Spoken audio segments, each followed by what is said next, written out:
O caso Rui Pedro, um desaparecimento sem desfecho. Em Portugal, um desaparecimento infantil ocorrido no final dos anos 90 continua, até hoje, sem uma explicação definitiva. Apesar de investigações extensas e de uma condenação judicial, o paradeiro da vítima nunca foi esclarecido. O nome do menino era Rui Pedro Teixeira Mendonça. Ele tinha 11 anos quando desapareceu, em 4 de março de 1998, na cidade de Lousada, no norte de Portugal. Naquele dia, Rui Pedro saiu de casa para andar de bicicleta. Foi visto pela última vez nas proximidades do local onde a mãe trabalhava. Depois disso, não houve mais qualquer contato, sinal ou confirmação do seu paradeiro. A Polícia Judiciária assumiu o caso logo após o desaparecimento. Foram realizadas buscas no terreno, ouvidas testemunhas e analisadas várias hipóteses. Apesar do esforço inicial, nenhum vestígio físico foi encontrado. Com o passar do tempo, o desaparecimento deixou de ser tratado como um simples afastamento voluntário. As autoridades passaram a considerá-lo um desaparecimento de natureza criminal, admitindo a possibilidade de envolvimento de terceiros. Anos depois, o nome de Rui Pedro surgiu em análises de investigações internacionais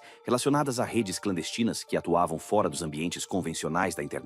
Essas informações foram avaliadas pelas autoridades portuguesas no contexto do caso. No entanto, é importante esclarecer: nenhuma dessas informações resultou numa confirmação oficial sobre o paradeiro de Rui Pedro. As autoridades concluíram que não havia provas suficientes para sustentar essas ligações. Em 2013, um conhecido da família, Afonso Dias, foi condenado por rapto agravado. A decisão judicial reconheceu o crime, mas não conseguiu determinar o que aconteceu após o rapto. Sem corpo e sem respostas conclusivas, Rui Pedro foi mais tarde declarado oficialmente morto. Ainda assim, o seu destino permanece desconhecido. O caso Rui Pedro continua a ser um dos episódios mais marcantes da história recente portuguesa. Preservar a memória, respeitar os fatos e manter a atenção sobre casos não resolvidos é uma forma de garantir que histórias como esta não sejam esquecidas.